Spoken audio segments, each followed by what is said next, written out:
Nail or beauty school was just the beginning, right? What on earth do you do now? Welcome to the Salon Success Podcast with Monaco Nail Academy. Our topics stretch beyond nails and into all things salon related, business, marketing, and social media, and at the very least hits you with real, honest stories about our experiences. This isn't school, this is real life, real business, and really freaking hard work. Before we get started, wherever you are, thumbs up, tag a friend in the comments, or hit that share button and support small business. Hey guys, Penny here from Monaco Nail Academy, and today I'm joined by Pat. Hi. And by Mel. Hi. And this week we are talking about how I don't believe in weekends, requested by the rest of the team, okay? Not my decision to do a rant about my own thing. That happens enough in all the episodes normally. But we are going to have, we'll turn it around and turn it into an actually helpful topic. I've told Pat that that's her job while Mel was off doing something. But either way, who's got an affiliate code to check in? We both do. So this is a reminder to you that before we get started, please use my code or Mel's for 10% off all courses. My code is Patsitive. Mel? Mine is Jungle Nails. And just remember, when you use our codes, we do get a kickback from these. And that's how we support these podcasts. So before we get stuck into Rantsville, let's revisit last week's episode. Mel, tell us about it.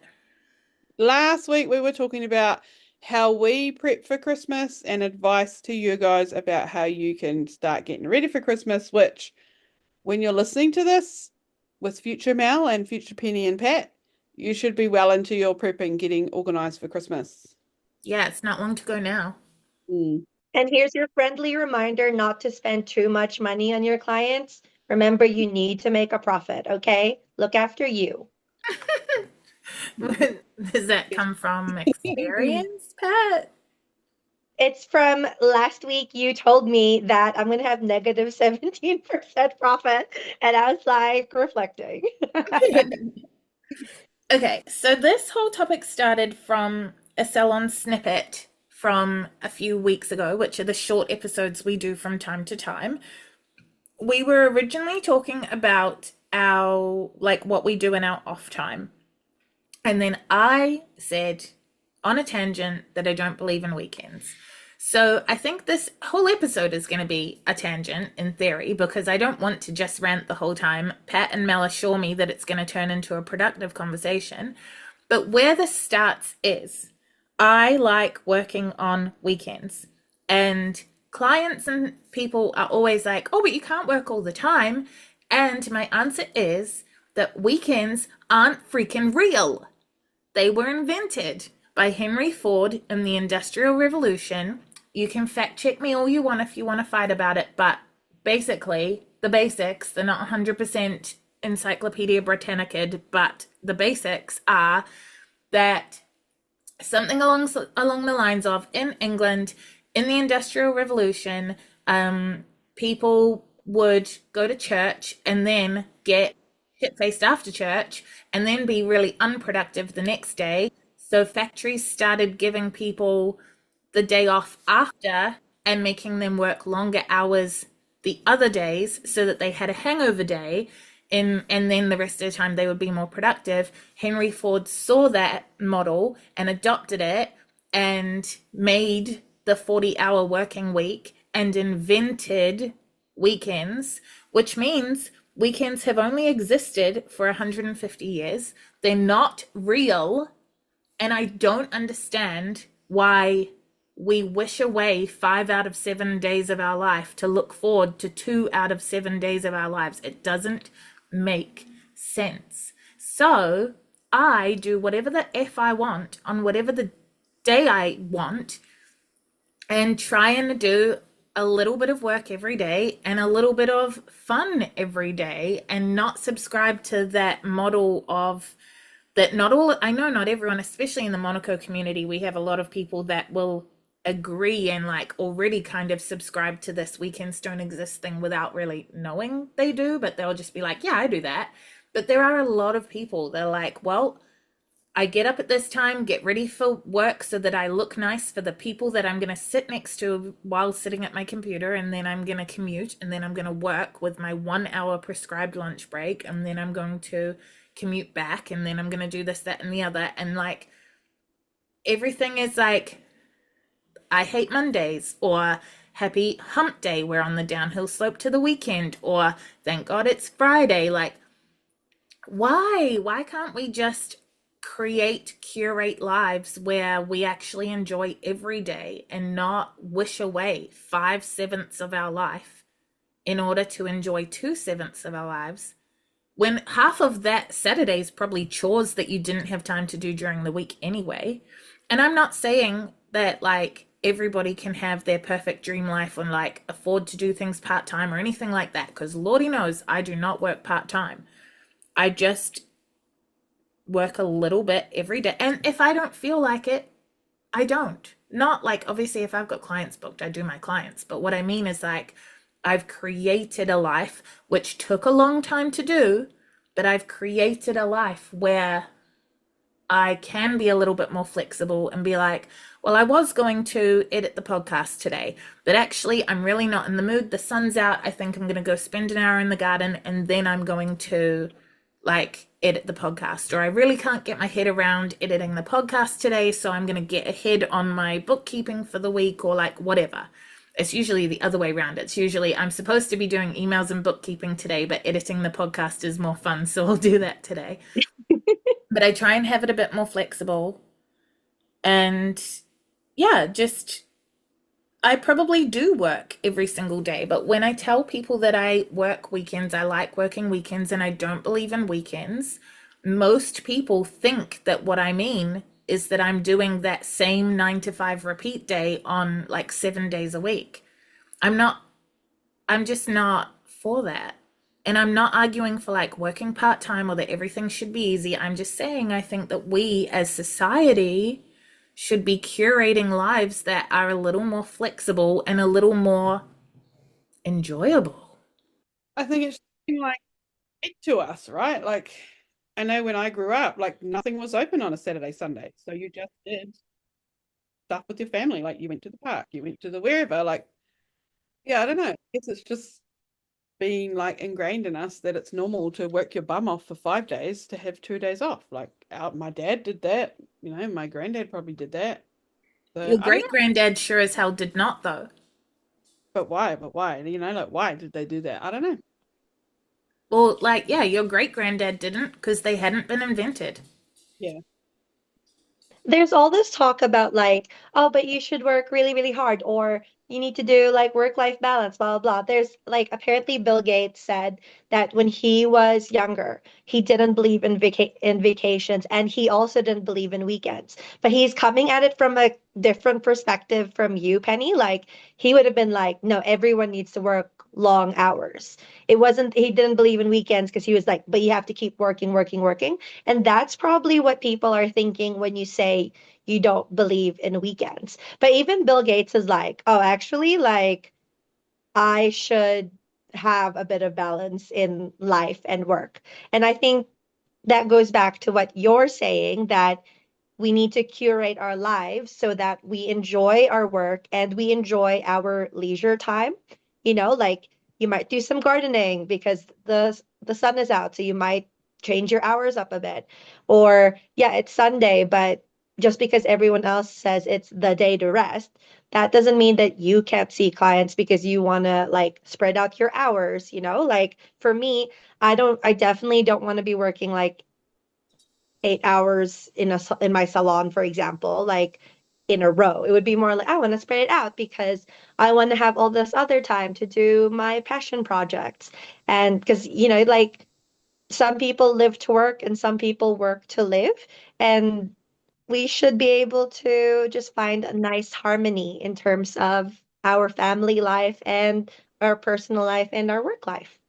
Mm. And like with late nights, I like working evenings, and So I will, during the slow season of the year, often do like, say, from 4 till 7 in the afternoon slash evening and work on Monaco during the day. I'm not good at task switching. I know that about myself. I can't be flexible and just see a client and then do some work and then see a client and do some work. Like I have to segment it.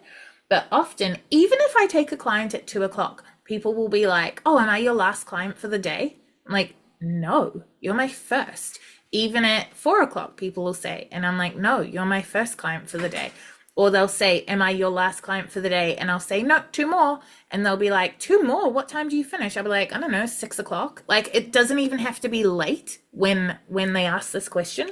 Sometimes I work till 8 or 9, but like even if I say like 6:30, they'll be like, "Oh gosh, that's a late one." I'm like, I didn't start at 8.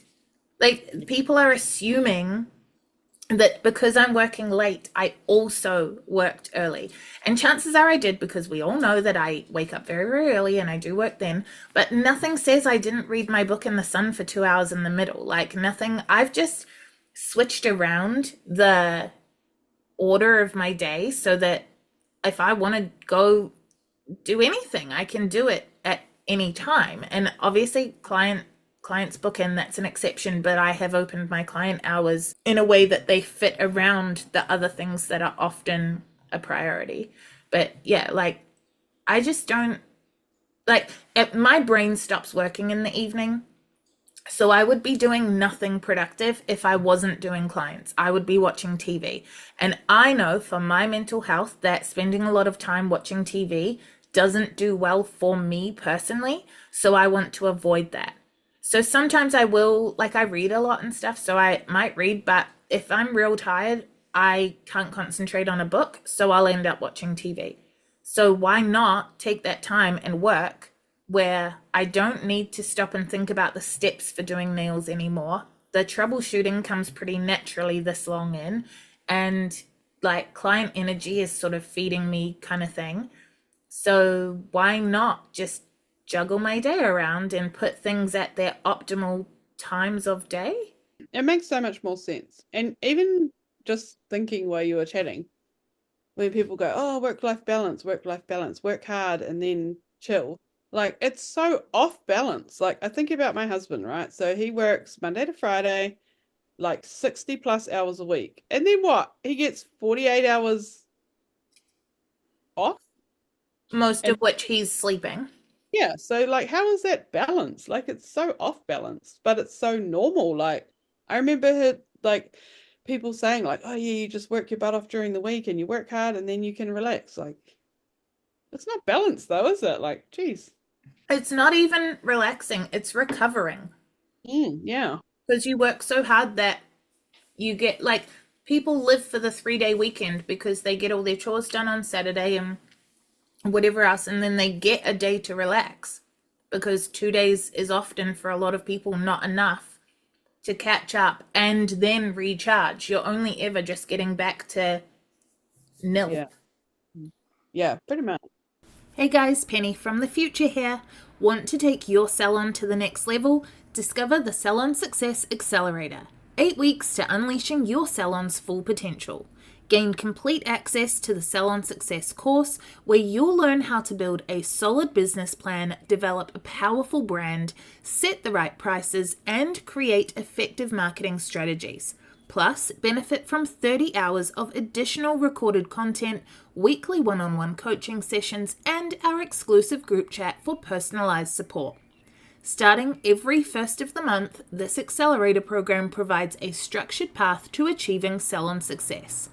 Join today and master your salon success at www.monaco.ac.nz/course/accelerator. I remember when I worked my corporate job, I was privileged enough that I was quite flexible with my schedule. So there were a lot of times that when I worked full time that I would purposefully schedule a day to be like 10 hours long so that I could have shorter days on a couple other days. And for me, that really worked out because then I would have more days during the week where I could devote time to going pole dancing or like reading or something or going out to see friends. And then other days I can really just get stuck into work. And you could apply the same thing to your salon, especially if you run your own business, because like Penny was saying earlier, there's something to be said about you're already doing the thing, you can focus on it. Because like, when we're like doing nails and we just get into the flow. So then you can just bang out the nails one after the other. If the conversations are flowing, you're feeling good, the time is gonna fly by anyway. So why not create those opportunities for yourself where you can? So if you find that you're like, well, Sunday really works for me, then why not have Sunday be the day that you do nails? Just because other people think that's kind of random doesn't mean you should think it's random. Because at the end of the day, like the work that you're doing should be supporting the lifestyle that you want. It shouldn't be like, I know, and this comes from a place of privilege because not everyone has the ability to do this, but like, if where we can, let's try and orchestrate it so that the work that we do and how we structure it really supports the life that we want to be living. So with whether that means you work 7 days a week or you only work 3 days a week, it's about structuring it so that it makes sense for you. Maybe you have chronic health issues, and that means you can only do a few hours every day versus you have to work 5 days a week, like having some flexibility and trying to think about your work situation in a more holistic way makes it easier for you to look at different scenarios. And of course, if you like what you're doing, then that means it's okay for you to do it every day because you're not like, I'm sick of this shit, you know? Because I think that's part of why people don't want to, they hate the weekend, like they live for the weekends because they hate their jobs. Yeah. I want to address this word privilege because we made our privilege, Pat. You didn't come from a privileged background. I didn't come from a privileged background. We made it.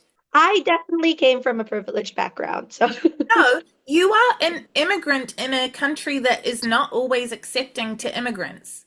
You might have been privileged in the Philippines, but you are not, like, you didn't come into a world where you were then suddenly at an upper status. You went from having a maid to not having a maid. So, yeah, it was really nice having maids. I miss that, but also not. like, you have immigrant status, you have blended family situations, you have all these same things in your background that Mel and I have variations of in our backgrounds. Like, I'm not saying that living in a first world country and having access to paid employment and food and water and shelter and peace is not privileged. I'm not saying that I think that we're hard done by. What I am saying, though, is that I don't think we should dismiss our hard work as only being privilege.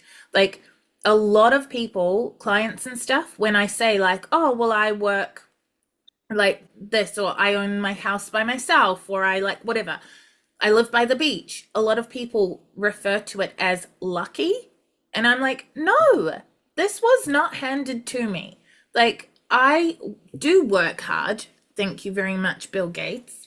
I have always worked hard. I work at roughly 60 hours a week. I've had times in my life where I've worked upwards of 80 hours a week. I've curated a life that I really enjoy, but also it's not, I think the way that the way luck works is that it's luck often happens in an instant. You win lotto and your life changes in an instant, or like something bad luck happens, your life changed in an instant. Nothing that any of the three of us have done was instant. No, and no action of your own, right? Yeah. Good luck, bad luck happens to you. You don't work for it. You don't ask for it. It just happens. Where, like you're saying, Penny, your privilege, people automatically think of privilege as like you get it because you look a certain way, or your family is your family, or whatever. But like the privilege, that you guys are talking about, you guys have worked for that privilege to be able to have the flexible schedules and have your financial stability to then be able to have that flexibility. It's not been handed to you. You've worked for that privilege. It's not just an automatic privilege, you know? Yeah, like parts Yeah. of our lives are lucky and privileged, but the luck ends at being born into a first world country. That was luck. Like my soul, whatever the hell happens before you land in a womb, I don't think I had a part in that. I ended up here. How nice. After that, like nothing was. I do want to stress, please don't cancel me. I know that a lot of people have it a lot harder. But what I am trying to encourage is that from whatever position you are in now, you can change it over time. And for some people starting in a really shitty position, that sucks, and I'm sorry, and it might take longer to change your position to get where you want to be. But there are a lot of examples of it happening. Not just me, lots of examples of lots of different backgrounds where people have persevered and created their own luck and privilege. And I just think, like, when people say that I am lucky to own a house in a nice house in a nice town thing, I still started in a shitty low wage customer service job and paid, like, saved and paid to do my nail course, and spent 4 years doing nails after my 40-hour job until I built up the experience to go part-time. And then I've still worked upwards of 80 hours a week to build 2 businesses so that I can have the salon and Monaco. And then we also and have the money and savings to, so instead of spending all that, reinvesting it into the business to have wholesale, to then have this, that, and the other, to then reinvest into having a cabin in the backyard that I can put on booking.com so that I can have that income source. And then I have to block out lunchtime every day to make beds so that I can have that. This is not me sitting with a cocktail by the pool. This is me working my freaking ass off. And then the payoff is privilege, in quotation marks. And I know that for some people, that trajectory would be slower, but I just think that there's enough evidence that it is possible for anyone to work it out eventually. Mm-hmm. So something that I've read before is there's this book called The Luck Factor, and it's based off research that was done on quote unquote lucky people. And one of the things that really struck out to me is that lucky people create their own luck. So it's not because they're just lucky and privileged or whatever.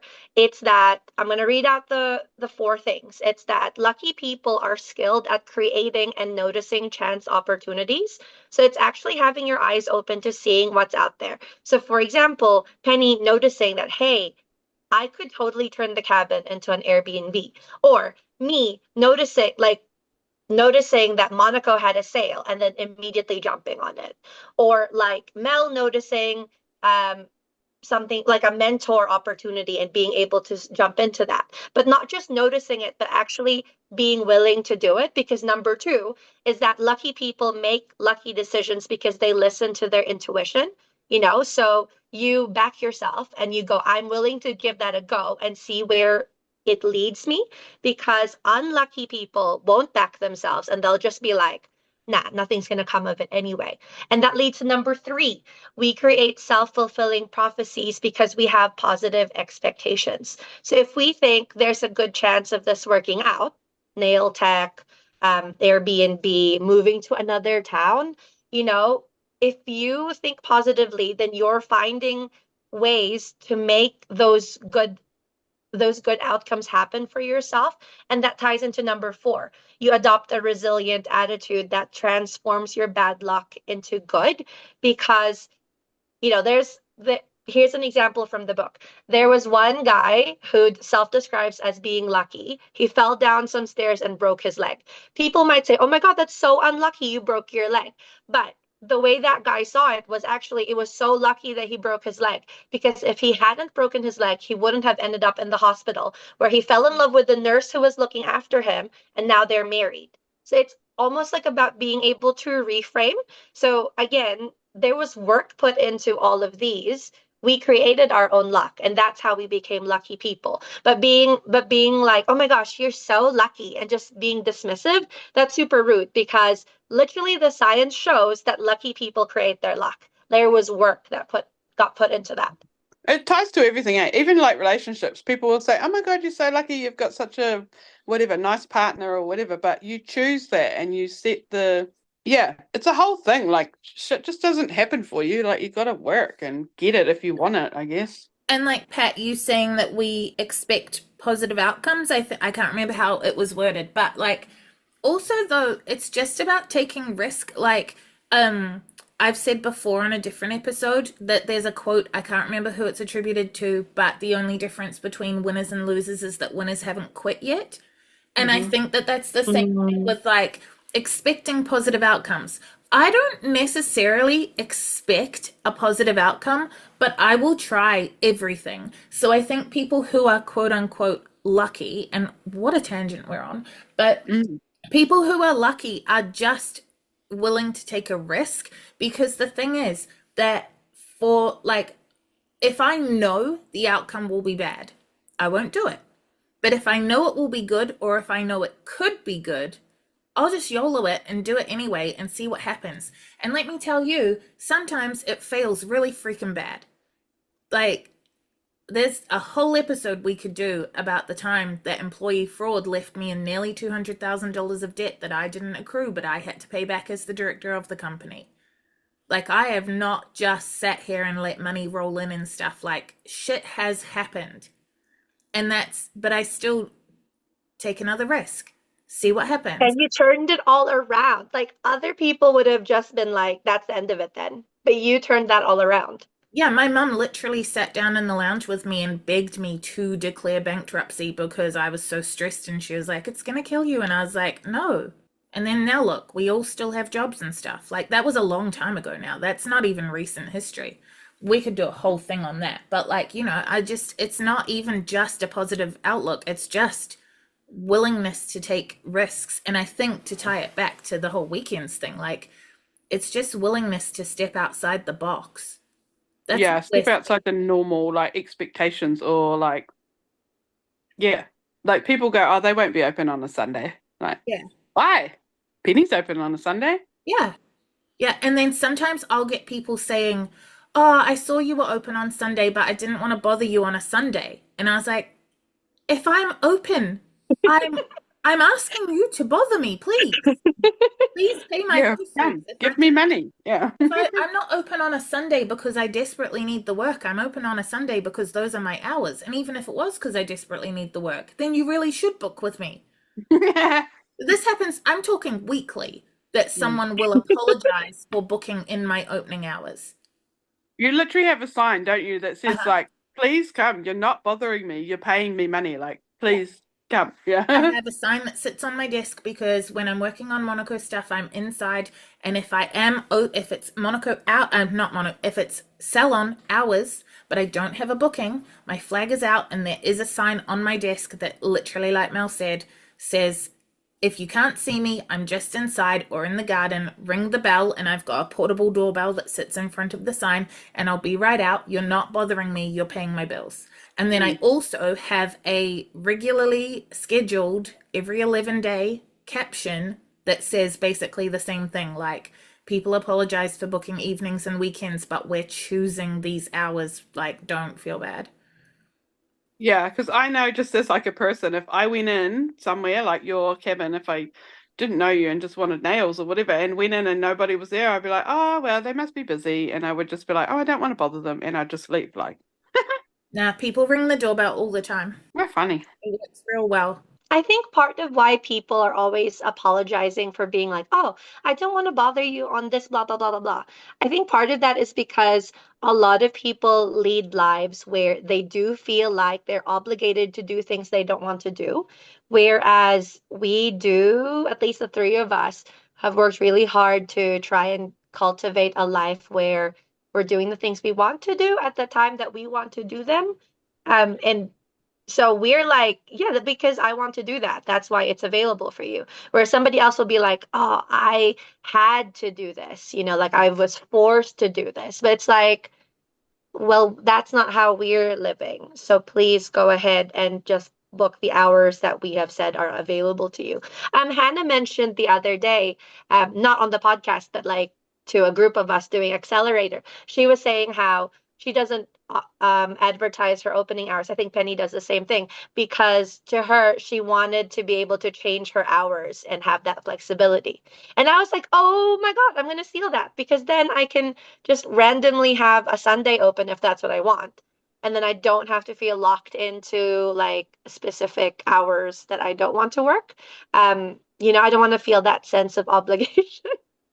Yeah, I agree. And I think that works again for some people where like for my life, I need to have those set hours because I know I can't do clients in the other hours because I'm with the kids or got this or that going on. So having set hours does work for my situation. I have set hours. I just don't tell people what they are so I can change them willy-nilly. Mm. And like, so That for makes example, sense. yeah, Mm. so I know what my set hours are, but then like, say for example, if there's a concert and I just block those hours out and now I'm not working Thursday. But I don't have to then advertise, sorry guys, we're closed on Thursday, and I don't have to like put a sign on the door to say, sorry, we're not going to be here today or anything like that because I never promised to be open on Thursday. And then in winter, I can have consolidated hours while it's quieter. In summer, I can have like bigger hours where I can take on more clients. Or in the middle of a Tuesday, I can drive up to like somewhere 40 minutes away and take the dogs to get groomed. And I don't have to tell anybody that I'm not working for those hours that day. So I have set hours, but I just don't tell people what they are. It's so funny because my auto reply literally says, my hours are blah, blah, blah, blah, blah. I feel like it would work for you too, Mel, because your kids have like guides and like sport and stuff like that that does change throughout the year. So then But then I remove it? Like, I don't know. you do whatever the F you want. Because then I don't want people going, I don't know. I feel like for me, it just means people aren't going to go, oh, can I come on a Monday at 9 a.m.? Like, no, you can't because I'm at my other job. So it just removes that. But I don't know. I just say I don't have any hours available that day. My next availability is on this day. And if Okay. people say, what days are you open? I'm like, I don't have set hours, but this week I'm open these days. I feel like this podcast is just a whole, like, learn from Mel's mistakes and watch Mel change what she does and grow.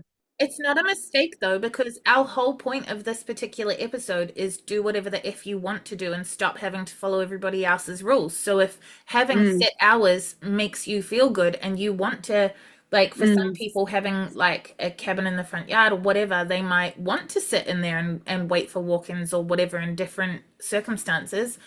Cool. Do whatever you want to do. But like don't do things because people said you had to or because that felt like the thing you were supposed to do. Yeah. I guess if someone were new to this whole topic and they're coming from the perspective of, oh my gosh, I really live for the weekends. And hopefully this discussion that we're having right now is giving them food for thought. Like I would have loved to have had this conversation like years ago, because I think it took me a while to like I remember early on in my career, like in corporate, I would like stay back really late and just be like, yeah, I live for the weekend. So being able to cultivate my life earlier would have been really good for my mental health. And maybe I wouldn't have had that breakdown like last year and the year before. Yeah, so if you're new to this, then really just listen to what we've been saying and think about how can you apply this to your salon life. If you're currently an employee at a salon, does that mean you can have a conversation with your boss around how can you make your hours more enjoyable for you during the week or during the weekend? It might be that if you're doing rent a chair, you might think about, okay, are my hours that I've set right now, are they working for me? Or should I be changing that so that I allow more time on certain days and less time on another day because you want to set aside time for personal commitment. So, like things to consider. How can you start cultivating or creating the lifestyle that you really want. I think as well, like Pat said earlier, how the three of us, me, Pat, Mel, have like chosen to not follow the norm and stuff. I do want to say as well, that doesn't mean that we've just chosen to have perfect lives. Like, we make sacrifices to, like, what would my friend Alicia, she always says, choose your hard, pick your hard. Everybody has a hard thing. So, like, for Mel to choose to move to a whole different town, to have a whole different lifestyle, to have all these things going on, she's now like working 3 separate jobs as part of the stepping stone to then having a life which is more customizable or curated. So Mel has her version of what is her hard. Like my one, like when I live at the beach, oh, how nice, how privileged. I also like bought a house that was almost uninhabitable and then lived in a 4 square meter cabin for 6 months with 2 dogs, 2 cats, and me, and the bed took up wall to wall to wall, and using the public toilet for most of that time in order to allow to be able to redo the thing, which, yeah, okay, cool, I own a house, blah, blah, blah, lucky. But, like, it's not like I bought a perfect brand new house and, like, to live where we live. The supermarket is 40 minutes away. My friends and family are 2 hours away. Like, there's always, you pick your hard. Like, my best friend, who's in Auckland, she will say, like, yes, she has to deal with the traffic, the commute, like all these things that she doesn't love about being in the city. But like her and I have had this conversation where some people will say, but I have to live here for work, kind of thing. And her perspective is like, no, she doesn't have to live there for work. She chooses to live there for work because while living in the city, her and her husband's salaries are higher because of the nature of the industries they work in.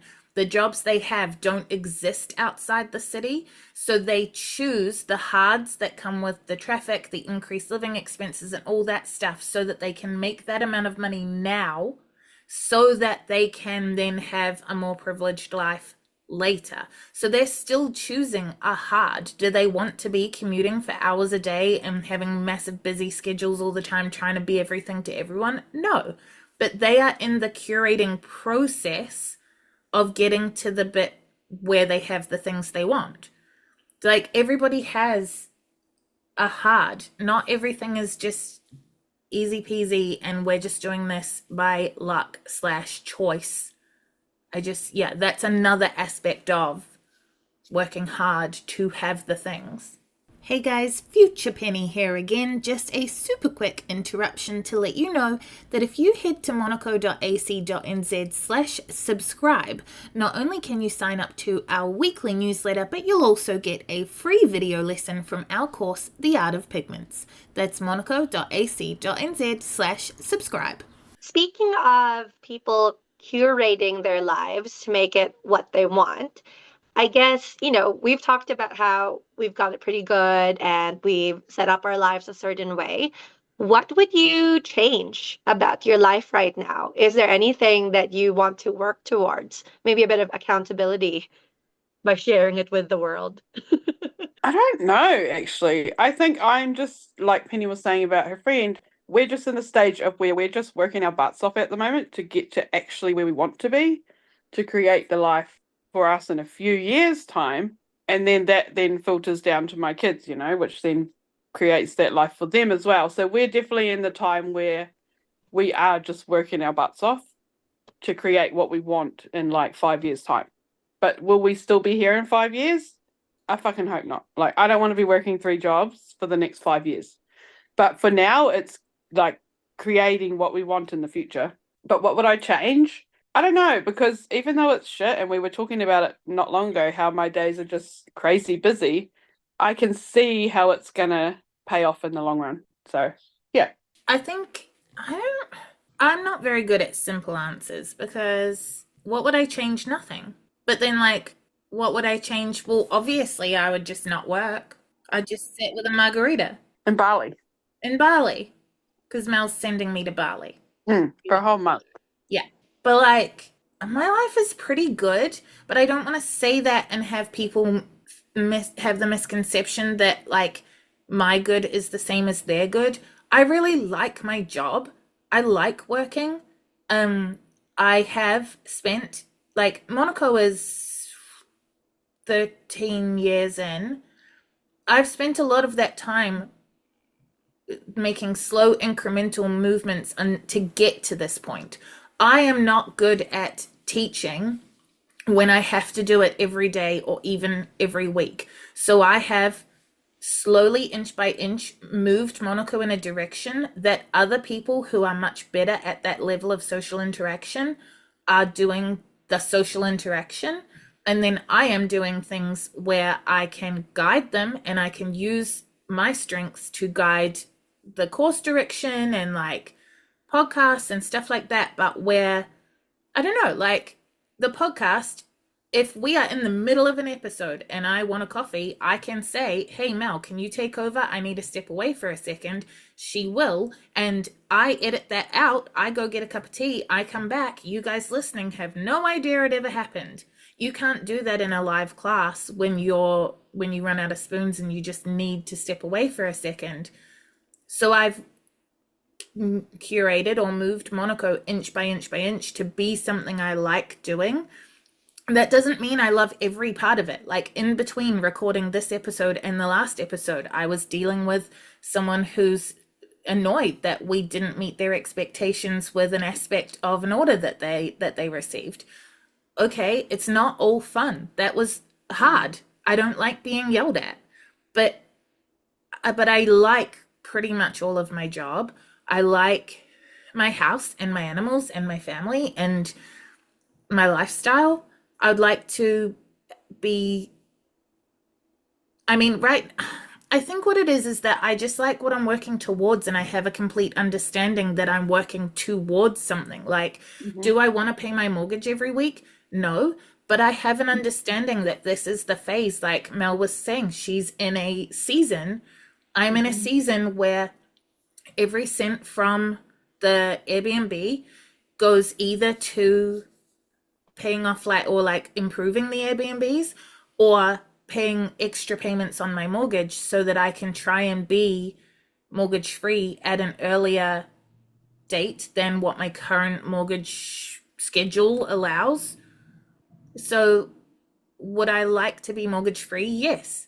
But I'm doing that. It's okay. I don't have to be mortgage free today. So I don't know. I'm not good at normal people. It's just I wouldn't change anything because I am changing things every day. Yeah. And you can't change, like, I wish I had the foresight to do these things 10 years ago, but I didn't. I was a mum of 3 babies under 4 years old. Like, my brain was just a pile of random brain cells. Like, you just have to do what you can do at the time to create the life you want. There's no point looking backwards. So yeah, if you're like me and you want to make a change, you can do it. Like, I'm in my early 40s and made this huge change. Like, it's okay. Like, yeah, and I think I needed to know that it was okay not to stick to you work 5 days and then you have 2 days off. You work your butt off for someone else and then you get 2 days of enjoyment. Like, wow, thanks. I wish someone had told me, like, you don't have to do that. Or the other day your kids had a teacher only day and you were like, okay, I'm going to work for 2 hours and then I'm going to be with my family. Like, that's the flexibility that we're like, okay, cool. So we had to work 3 days at a retail job to support the financial side of moving towns. But the flip side is that you get to spend a teacher's only day with your children instead of getting like a holiday program or whatever. Yeah. Or family to look after them. So, yeah, I don't know how it relates to the podcast, which is I don't believe in weekends. I think to me it relates that, yeah, you don't have to just fit into those molds. And I now tell my kids that you don't have to leave home and get married and have babies and work a 5-week job. Like, travel, be happy, like, just do what you want to do with your life. Like, don't fit into other people's molds. But no one ever told us that. Well, nobody ever told me that when I was growing up. Not me either. You had to go to university or you were a failure, and I didn't, so I was a failure. And you seem like having not met someone until later in life, then like you feel like a failure because you're not married and having kids when everyone else is Mm. married and having kids. I had that whole big debt thing that meant that I bought a house later than a lot of my friends did. But I also had to buy mine by myself, not with a partner, so that delayed it a bit, like, then compared to them. Yeah, and it's okay. Like, listen to us. It's okay. Like, I tell my kids, you guys don't even have to have kids. I don't want them to have that thing like, oh, but their mum and dad won't have grandkids. We don't care. Travel, be happy, just live on your own, like, create your own life. Like, yeah. I want that to be normal by the time my kids have kids. I want it to be normal world that you just do what makes you happy. This whole Monday to Friday slogging your ass out is just a bullshit in the past. Like, I really hope that happens. If the 40-hour work week is only 150 years old, then surely we can get rid of it in 150 years too, Yeah. or a lot faster. I think because you said before you don't know how it relates to the topic being that I don't believe in weekends, but I think really what we are trying to say, like I made a note to play around with a title around the idea of curating a life of luck, like making our own luck kind of thing. I think the whole topic is really just about optimizing our lives. Like Yeah. we started off the bat of I don't believe in weekends, but really what I don't believe in is doing what I'm told. Yeah. Optimize what you've got at the time and then move towards your goal, like whether you have a fucking loop or I should stop swearing, but whether you have like a loop or a U-turn or a fork in the road, you're just move towards what you want, however you get there. Yeah. Whoever you have to trample on to get there, get there. Push them in front of the bus and keep going. Yeah. They're lucky I moved to a town without buses. There's speaking of like outside the box and like Pat talking about Bill Gates and stuff, I always everybody's got pros and cons and flaws and whatever, but I take a lot of inspiration from Richard Branson's general philosophies of how he runs his businesses. But because one of the things that he was one of the first people to instigate was unlimited annual leave. And again, this will probably be something that I misquote, but the general idea is that the people that work for in certain departments of his businesses have unlimited annual leave because what they have is KPIs. Like they have things they have to get done. A KPI is a key performance indicator for all of our non-corporate people. Basically a goal that then often is linked to bonuses and pay rises and stuff in the corporate world.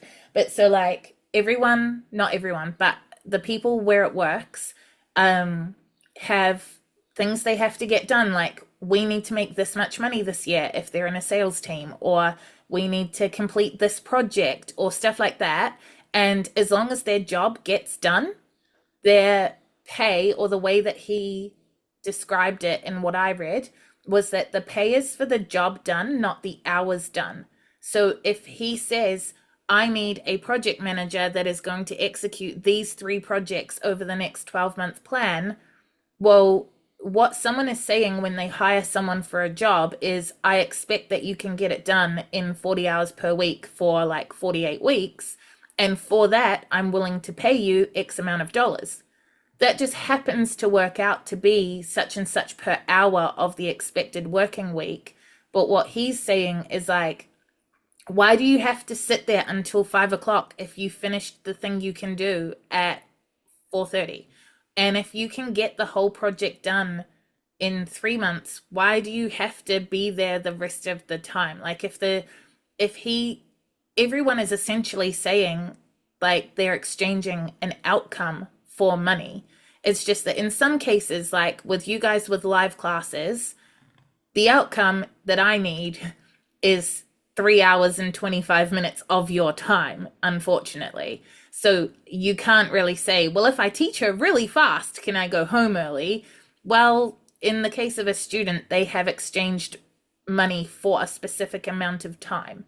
But in a project, if I'm like, okay, we're going to build out a new course for this new system, if I say, well, I think it could be done in this many hours and you get it done faster, if I say, I think it can be done in this many hours, which is going to be roughly this budget if I'm paying you per hour. If you get it done faster, why shouldn't you still get the money I originally thought the project was worth paying for?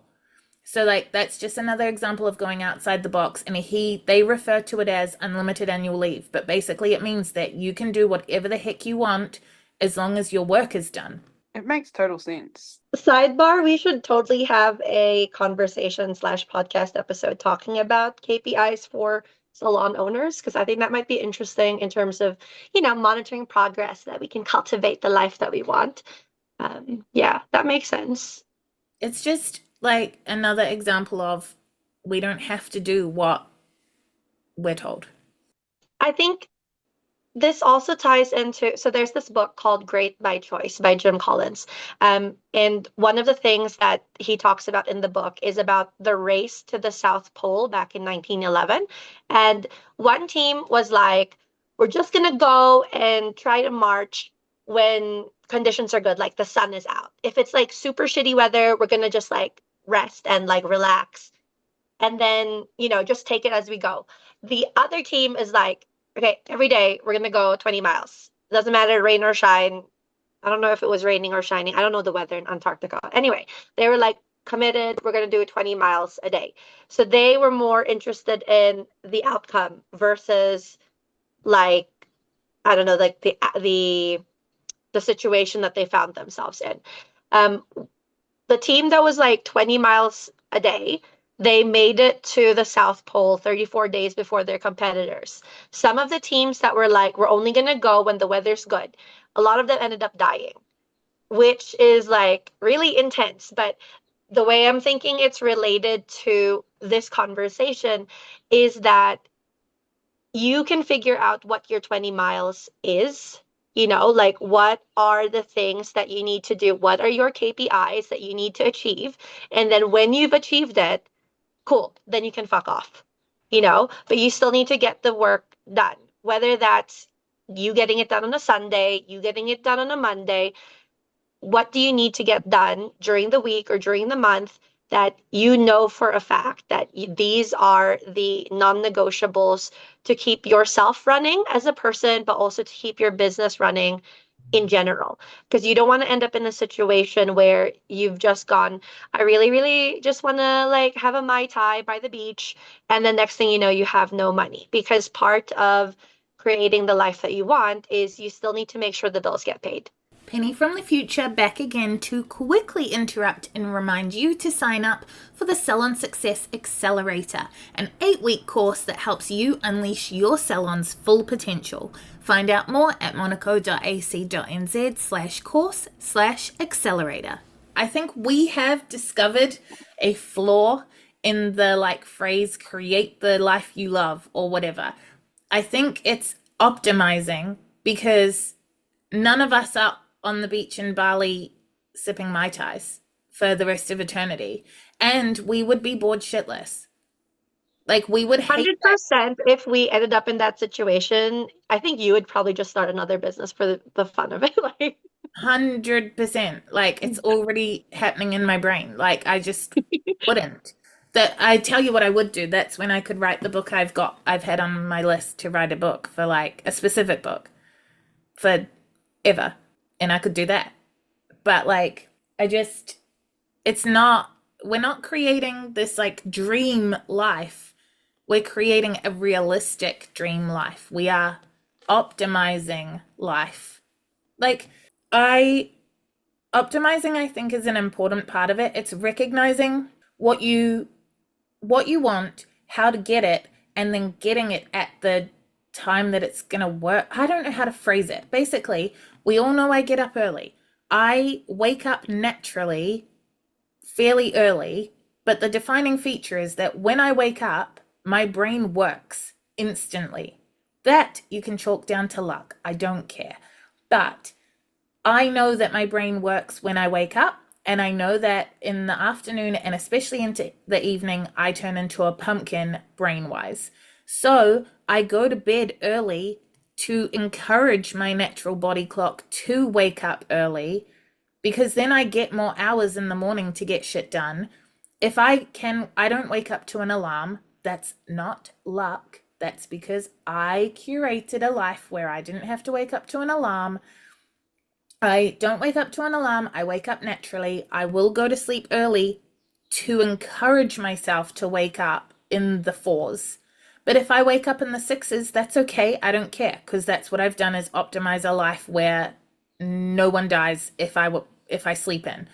But so I try and wake up early, and then I'm essentially home alone for like 4 hours before anybody else wakes up. So I get heaps of shit done. I'm not missing anything fun happening because no one else is alive. And then if it's a nice day, I've got the whole afternoon where I can say, well, actually, I already got a lot done. So I can go for a swim or go in the garden or whatever. And then when my brain turns to custard in the evening, I do the thing that I can do on autopilot, which is talk to people and do their nails. So I work hard, but I just have acknowledged what time of day I am best to do the brain work, what time of day I'm best to do the not brain work, what time of day I would most like to be able to enjoy not working, and then bit by bit inch towards making everything align with that. So it's optimizing your life is a lot to do with self-awareness too.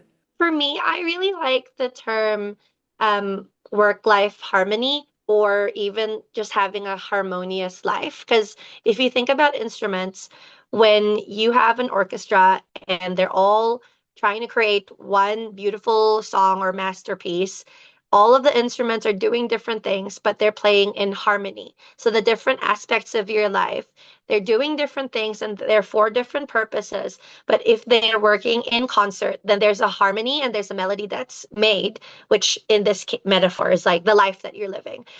Like, your body clock is working in tandem with the food that you eat and the work that you're doing and the time of day that you're doing it. All of that is in harmony. And part of that is like optimizing it so that it's like the best that it could be working. But I just like harmony because I feel like it's softer and fluffier, and that's just how I roll. Yeah, so at the moment, I'm trying to figure out how to make my life more harmonious, because I feel like the part of my life that's just like doing the fun shit is really ringing loudly at the moment, whereas I could be doing more of the things that makes money or is more productive, and I need to get that back into balance or harmony. Yeah. Mel, I can't see you. You're like, I didn't just see the top of your head. Because I put my phone down because my computer spazzed out. It had a wheel of doom on it, even though it was colourful, which I don't know what that means. But anyway, it spazzed. So now I have to hold my phone, and I got sick of holding it, so I put it down. Oh, okay. Got it. Yeah, I like how you say that, Pat. And you've mentioned it before in past podcasts about not work-life balance, but work-life harmony. Like if it makes you feel good and it's what you want to do to work 60 hours, then do it. But it's not balanced, is it? Like your work side of your scale is going to be way heavier than your relaxing side in a week because you've only got so many hours. But also, that leans into like having seasons. Mm. Because we're also, another thing that was invented is this whole working all year round thing, because we're supposed to live in a cycle of gathering and harvesting and growing, and then a cycle of resting and surviving and recharging. You're supposed to essentially prepare for the winter and then live through the winter, and you, by byproduct, get that downtime. And we don't have that anymore. To take the wishing away 5/7 of our life for 2/7 of our life thing a little further, a lot of people are wishing away 50 weeks of the year to look forward to 2 weeks of the year. And that's crazy. But like, yeah, you can have a season where like my summer will be really, really busy, and my winter, when people go, oh, are you busy? I'm like, no, but I don't need to be right now. And I think, yeah, it just comes back, yeah, like you got to do what you got to do, eh? Like, do I want to work 3 jobs? No, but at the moment, that's what I have to do to get where I want to be. So I'm going to do it. And you could do one big job, but then you wouldn't have the flexibility to do the things that are going to get you the family time right now and the flexibility and 100% self-employment later. Yeah. And I could 100% give something up, and I have contemplated it, but then I'm like, which one do I give up? Like, I don't want to give up my job because it gives me that financial regular security. I don't want to give up clients because that's what I really love doing. And I don't want to give up Monaco because I really love the community and the students and teaching. So here we are. Like, I don't want to give any up. So onward we march. Like, let's get on with it and just get through this season of life and see where it takes us. To sort of tie everything in a nice little bow, what is one thing each that Mel and Pat 5 years ago would be so stoked that you achieved? Like something 5 years ago you'd be like, oh, in my dream life, this, or my perfectly optimized life, this would be a thing. What's one thing you've achieved, and then what's your number one priority in the next stage of curation? Okay. Mine is pretty explanatory. The one thing I have achieved, so 5 years ago, I was working at another retail store, no flexibility, doing what I was told, all of that stuff. Teachers only day were a big drama because I had to find someone to have the kids, blah, blah, blah. Now I've achieved that flexibility. So if the kids have something on, it's okay. Like last podcast, they were here running around the house causing chaos, but I could work and they were at home. It wasn't a big deal. So that's what I've achieved. The next thing I want to achieve is get these regular clients coming back in again, so that I can have that financial regular income that I'm getting from at the moment from another employer, is to have that for myself. So then I can have the financial security and the flexibility all tied into one bow.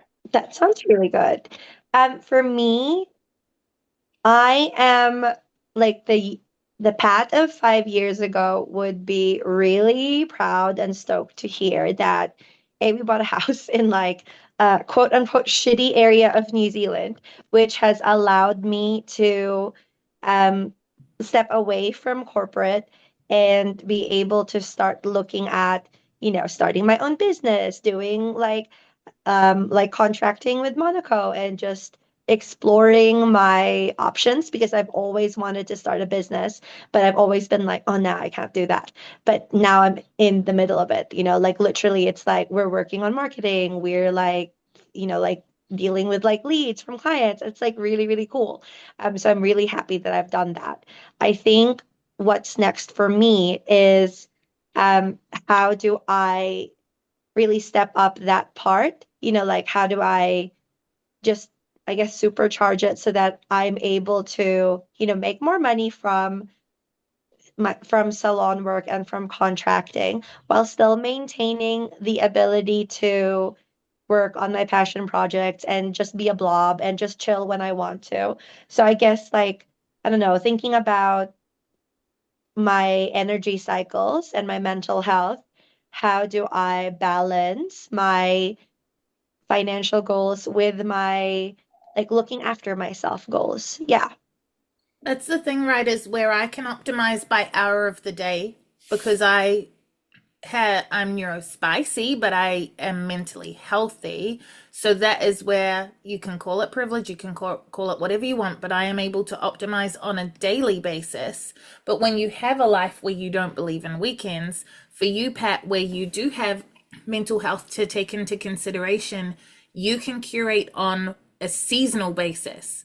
Like everyone has access to some level of optimizing and not doing what we're told. And then Penny of 5 years ago was still 2 months away from clearing the last of the big debt. So in December, it'll be 5 years ago that I got debt free from that debt. So Penny 5 years ago was still 2 months away. I knew I was close, but you get close and yet you're so far away. I definitely did not own a house. I definitely had no deposit or any inkling that could even be possible. I was still just focused on getting rid of that big debt. And I was still working all of the hours of every day to make that happen. So I think if you fast forwarded and like, I definitely believed it was possible. I knew as soon as I get this done, I'm free and I can start working on things. But yeah, Penny 5 years ago was a whole different story. And then I think my next thing is like, uh, I paid off that big debt, and then 4 months later we went into lockdown, and then I did manage to, do all the things and move town and buy a house and stuff. But then my second summer here, the cyclone Gabrielle washed out our road to the city and our entire economy crashed. So those few things tying in together, COVID making the house cost a lot more in renovation than was ever anticipated. Like there was a lot of roadblocks in the way. So I think my next thing is just really hyper focusing on being smart with where my money goes, because right now I'm back in a position of a little more like week to week, like I don't have a paycheck, but like living week to week kind of thing to like tick all the boxes and get stuff done. So I like the timing aspects, the schedule aspect of my life right now, but my next step is to concentrate on income and putting everything in the right place so that I can just like breathe a little and know that next week's bills are already paid kind of thing, you know? All right, before we wrap up on this episode, final thoughts. What would you tell the person that's listening who is still thinking, but I can't because? I think for me, if you could take one thing out of this, it's instead of telling yourself, oh, but what if it doesn't work? Maybe just tell yourself, what if it did? If it did, what would happen? What would change? And what could you try? Just try to come at it from a perspective of it might happen. If it can happen for someone else, why not you? So, yeah, If it just was ask, what if? guaranteed to work, what would you do? Oh, wave a magic wand. Yeah, exactly. These are all coaching questions. I think my little advice thing would be like, you see that thing sometimes on social media or whatever saying like, I can't remember how it's phrased, but like if you don't plant a tree so you can sit under it today, you plant a tree so you can sit under it in 20 years or some shit. Do you know what I'm talking about? Like something that goes around. Basically, like if you want the life that you want to live, it's not going to happen by luck or privilege. It's going to happen because you make it happen, and it's not going to happen overnight. So just don't get discouraged by the fact that it doesn't. Like you have to put little things into place, and one tiny step each day will get you to where you want to be. What I would tell someone is you can do it. Step by step, you can do it. Find people that are going to encourage you and help you along your way. Yes, there probably will be shit times on the way where you want to give up, but if you really want to change your like trajectory of your life, you can do it. So just decide what means the most to you right now in this season of your life and take little baby steps towards it, and you'll eventually create the life you want. And with that done and dusted, before you disappear, like our page or follow the podcast so that you don't miss the next episode. Mel, what are we covering next week? Yeah, next week we're covering a topic requested by Destiny. Destiny has so many good ideas. This one is how we use AI to benefit our business. So I'm really new to AI. We're Pat's like besties with AI. So I'm really looking forward to this episode as well. So yeah, tune in. And until then, check us out on Facebook, Instagram, and YouTube by searching Monaco Nail Academy or follow our salons. Mine is Hard Lacquer NZ. Mine is Jungle Nails NZ. Mine is Pat's Beauty. Have a great week, and we'll see you next time. See Happy ya.